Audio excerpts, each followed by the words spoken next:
District of Conservation is sponsored by the Committee for a Constructive Tomorrow, better known as CFACT. To learn more about our sponsor, head over to cfact.org. Thanks for listening to the program. Welcome to District of Conservation. I'm your host, Gabriella Hoffman. This podcast offers a sober examination into all things hunting, fishing, shooting sports, energy, environment, and the public policy surrounding it. And this podcast also specializes in original interviews that you won't hear elsewhere. Here's what I have for you today.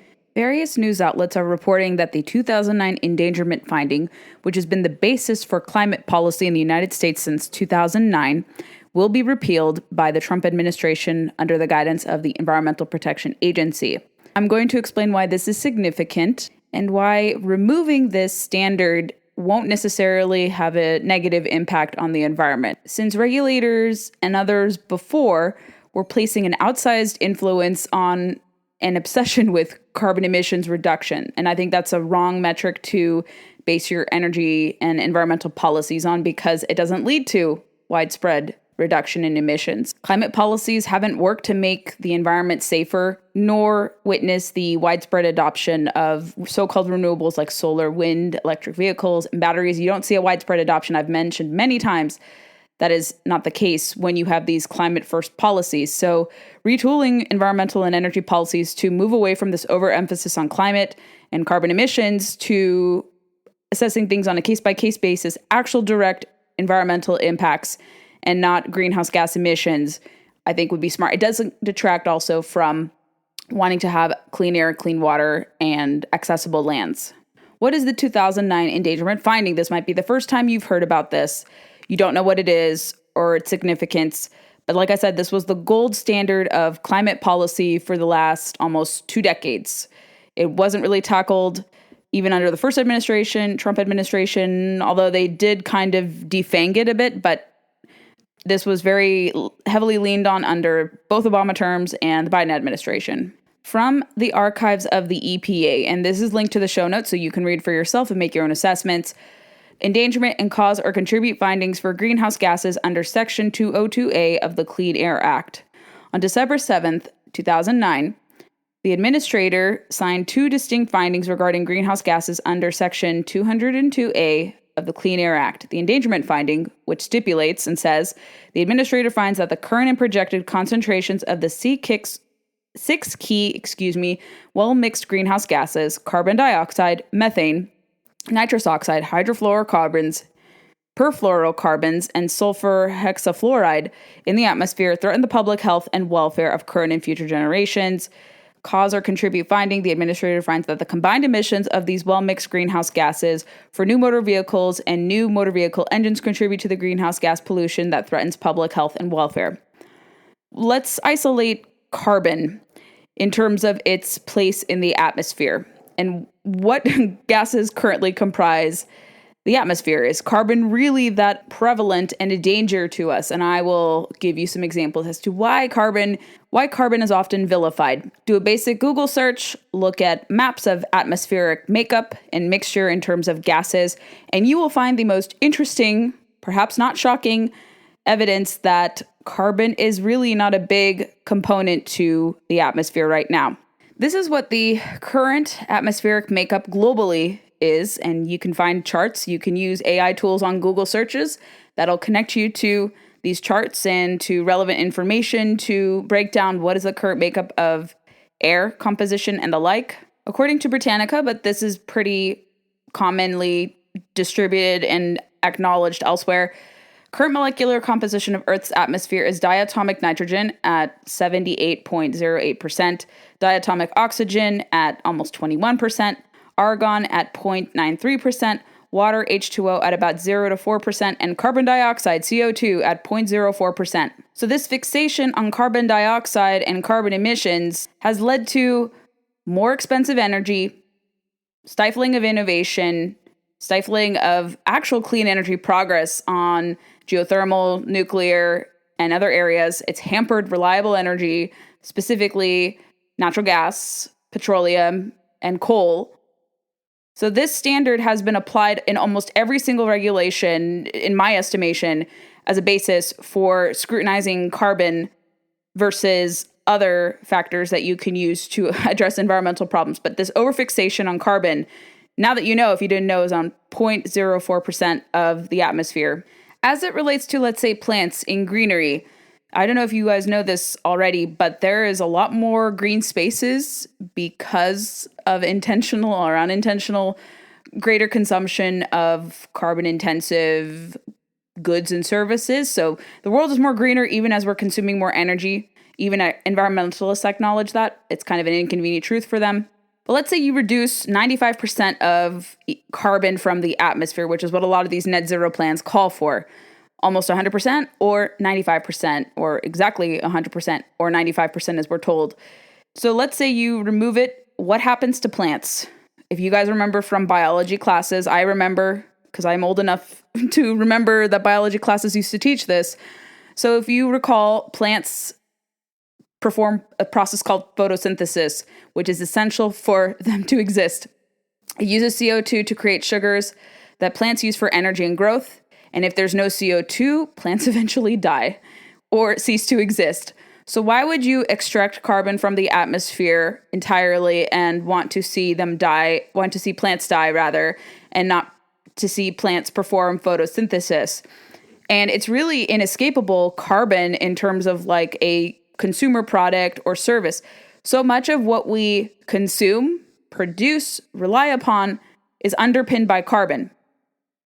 Your modes of transportation, a lot of petroleum byproducts. I can go on and on of different examples, but leading a carbon-intensive lifestyle, as past guest, former state rep of Texas, Jason Isaacs, talked about, you can't go about not living a carbon-intensive lifestyle. It's just impossible to do that. You can try to decarbonize your life. It's a very impossible task. I would love to see someone attempt to do that, but anytime pressure is placed on these different climate activists to decarbonize their personal livelihoods, they don't want to do it. They're not willing to make the sacrifices. So why should we all sacrifice to give up our supposedly bad carbon-intensive lifestyles? So not only is it a small component of the atmosphere, plants need it to perform photosynthesis. And if you don't have photosynthesis, there's no plant life. So carbon is needed there. So back to the Trump administration potentially drafting or soon to be released. I'm not sure when it will be released, but I'm told relatively soon in the greater scheme of things. Once I get full confirmation or once the news breaks, we will update you all here on the show. But several reports, both the New York Times and Washington Post, have talked about that this is imminent, this is to be expected. But anyone who saw the Trump administration's platform or listened to the testimonies of the administrator and other cabinet officials, especially the EPA Administrator Lee Zeldin, it was to be expected and not surprising that they would tackle repeal of the endangerment finding. Everyone knows this. It was to be anticipated. And here's their rationale for it. Back in May, according to the EPA, actually March, I'm mistaken. According to a March 12th press release entitled Trump EPA Kicks Off Formal Reconsideration of Endangerment Finding with Agency Partners.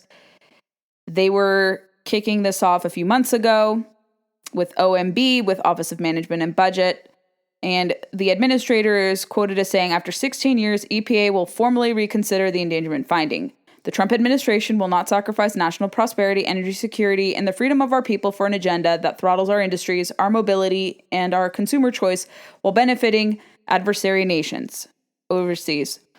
We will follow the science, the law, and common sense wherever it leads, and we will do so while advancing our commitment towards helping to deliver cleaner, healthier, and safer air, land, and water. This was also agreed to by Secretary Burgum, who manages Department of Interior. He is quoted as saying, the United States produces energy smarter, cleaner, and safer than anywhere else in the world. To achieve the president's vision for energy dominance, we are prioritizing innovation over regulation to attain an affordable, reliable, clean, and secure energy future for all Americans. And Energy Secretary Chris Wright is quoted as saying, the 2009 endangerment finding has had an enormously negative impact on the lives of the American people. For more than 15 years, the U.S. government used the finding to pursue an onslaught of costly regulations, raising prices and reducing reliability and choice on everything from vehicles to electricity and more.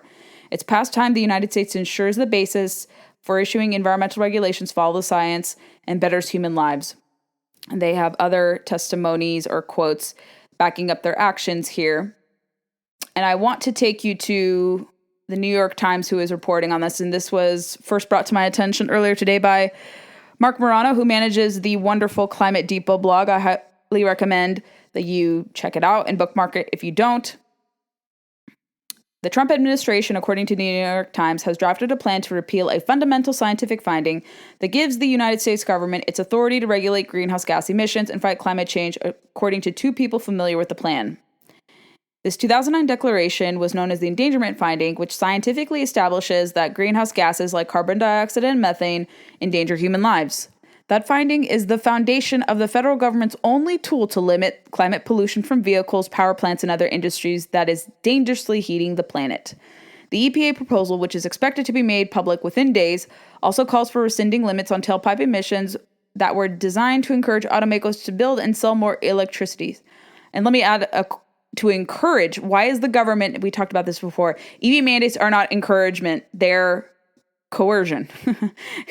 We're forcing you to do this, but we're encouraging you. We're going to give you some grace period to encourage you to get with our agenda, which we're going to forcibly impose on you, even though it's not an EV mandate, but it is an EV mandate. So the way that it was phrased, it's not encouragement, it's coercion, just to be understood. And same with all these other climate directives. Those regulations, which were based on the endangerment finding, were a fundamental part of the Biden administration's effort to move the country away from gasoline-powered vehicles. The transportation sector is the largest source of greenhouse gas emissions in the U.S. The EPA intends to argue that imposing climate regulations on automakers poses the real harm to human health because it would lead to higher prices and reduced consumer choice, according to the two people familiar with the administration's plan. They asked to remain anonymous because they weren't authorized to discuss the draft proposal. The draft proposal could still undergo changes, but if it is approved by the White House and formally released, the public would have an opportunity to weigh in on it before it's made final, likely later this year. So we will know within the coming days if the endangerment finding repeal is to be made public. And so what happens with this, it's the executive branch cannot fully repeal something. So they're drafting a rule, which will then go to the public. They'll take input positively or negatively, and then they'll come to their own decision. And even with input, most likely they're going to err on repeal of this unless they get a lot of pushback on a bipartisan basis. However, this is a more favorable issue for left of center, or especially far left climate interests. So I don't really see any Republicans, even those that are kind of squishy on these issues, saying, oh, please salvage this, save this endangerment finding. You're not going to see a bipartisan opposition to the 2009 endangerment finding. So with that in mind, most likely the rule will be repealed. And if they really want to codify it permanently, if it is to be released later and finalized rather later this year, to be released in the coming days, to be finalized later this year or early next year, most likely what will happen, as we've seen with other issue areas as it relates to energy, climate, and the like, we've seen, especially with the One Big Beautiful Bill that was recently passed, it invalidated aspects of the Inflation Reduction Act as it pertains to green subsidies and other climate funding. There are talks that there will be 2 more reconciliation bills I've heard this fall and next spring to help codify much of the president's agenda, domestic agenda, including energy policy. So what could hypothetically happen is we could see actually a permanent repeal and change to this with backing from Congress. If it were to be inserted in another reconciliation-like bill, we could see the permanent repeal of the endangerment finding find its way there. Although this was initially drafted as a regulation in the agency, so it might be a little different. But if you have Congress repeal it to say that no more can an agency define or label carbon dioxide as a harmful pollutant, I think that's what legislation would do. So it would overpower the agency in, let's say, a future Democratic administration. So then they would have to create a regulation in the future through Congress, and they can't do it through the bureaucracy. So that would be interesting. And I think, yes, so the executive order could hold teeth for a few years to repeal it. Or rather, the new regulation could go into effect and overpower it. But if my brain is thinking the way it is, I think we could see a single issue law, maybe perhaps inserted into a reconciliation bill as it relates to funding, because you could justify that this is a budgetary thing.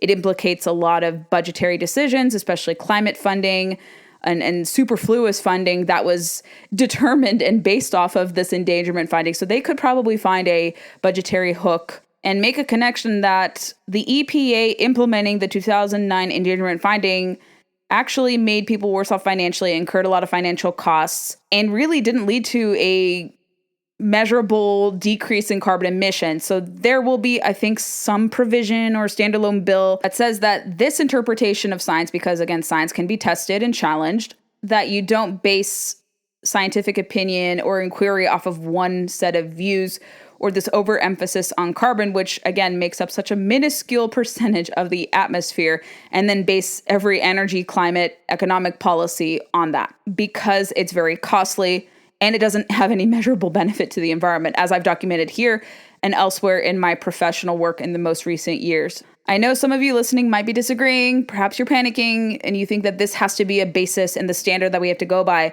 However, anytime Americans are polled whether or not they want to pay to fight climate change, the overwhelming majority say they will not spend more than $1 a month to fight climate change. When I talk to people about conservation, environmentalism, most get tuned out by the invocation of climate. It's so overused, it's meaningless today. And when everything is labeled or encompassed under climate change, under this umbrella of climate change, it does turn off a lot of people. And then people have a lot of questions like, is it really underpinned by climate change? Because you can't say everything is underpinned by climate change. Our friend of the show, Chris Martz, who's a meteorologist, will tell you that's not the case, and we should have Chris back on the show. But you talk to, young climate experts and those who've been around the block for a long, long time, they have many different opinions than those who crafted and drafted the endangerment finding. They've been ostracized. They've been professionally casted out of the limelight. They've been professionally ostracized, fired, put on leave, had their credibility questioned. But this is an ongoing debate. Like, people are debating whether or not carbon is really dangerous or harmful to the environment. And as the administration says, and this is my belief too, you will naturally better the environment when you lean on innovation, not overregulation, when you have conservation at the core of your environmental policies, not preservation or climate posturing at the heart of it. So when a official position and rule comes out, I will let you know, and we could have perhaps a future guest talk about this, about the implications or perhaps the benefits to this. The implications can be good or bad implications, I might add. But this is something I've been watching for a time. I think for a professional capacity, I will weigh in on this rule. If you agree, disagree, let me know your feedback. But this was kind of a simplistic breakdown of the issue for you to understand. But the top takeaways that you have from this is that, number one, carbon is not the most prevalent compound in the atmosphere. Number two, to decarbonize your life personally is an impossible task. Why are we demanding it on an industrial scale? Makes no sense. It leads to more costly products and services, lesser quality of life, and no benefit to the environment. And three, should environmental policies be underpinned by climate change all the time, or this fixation on carbon emissions? I don't think so. I want to address things as they are. If there's a high-intensity wildfire, the root cause of that is excess live fuel. And also, why are we told that clean energy sources that are decarbonizing in nature, why are they perhaps going to be inflicting a more harsh and negative environmental toll with all those large swaths of land that they are consuming? Why is nobody talking about the trade-offs of that, of so-called transitioning away from fossil fuels to renewables, when the environmental impacts of these alternatives might be even worse than conventional sources? It's okay to ask questions. It doesn't make you a denialist. It doesn't make you anti-science in this regard. And a lot of people have had questions about this science for a long, long time, about this endangerment finding. So it's good that this administration, I think, is tackling this once and for all, allowing for more debate to transpire here, because this is not a consensus view. It was for a while because it was socially acceptable to do so, and the pressure campaigns against anyone who challenged this and the ostracization that people received, especially in the academic community in climatology. So many people were ostracized and castigated for even challenging it. Deregulation will not lead to the decimation of the environment. Trust me on that, because anything that is overregulated often invites more environmental problems. You don't have incentives. People are not incentivized to care about the environment when they're worrying about their livelihoods. You don't have to trade economic progress for environmental protection or stewardship. And that is what the last administration had forced us to do, especially again with this overemphasis on regulating carbon. And now we're seeing that problem addressed adequately, or this overemphasis on carbon finally being de-emphasized and really putting science and the root causes of actual environmental problems at the forefront. Because again, climate change is invoked for any environmental crisis or problem, and it's overapplied. Like, it doesn't explain every single natural disaster that occurs. It doesn't explain wildfire root causes. So we need a more holistic view as to why certain things occur in the environment, and climate change being underpinned by every single thing made by this endangerment finding is not helpful to that. We need a holistic, while still abiding by scientific inquiry. And you don't have to abandon scientific inquiry and curiosity with this. And of course, we're going to see a lot of opposition to this. We'll see lawsuits. We'll see the Al Gores of the world, Michael Manns, and other climate alarmists become infuriated over this. It's going to be fun to watch their meltdowns. But we needed to have this long ago, and it's long overdue to have a discussion on this and if carbon truly is as dangerous to our health as people make it out to be. If you enjoyed this installment of District of Conservation, I would love to know your feedback. Send it my way. Please be sure to leave us reviews on Apple, Spotify, or wherever podcasts are played, and also check us out on Facebook, Instagram, and Twitter to never miss a beat nor a guest announcement. Thanks so much for listening to District of Conservation. I hope you have a wonderful day, and please share the podcast to those who may be interested in learning more about these critical natural resources, environment, energy issues.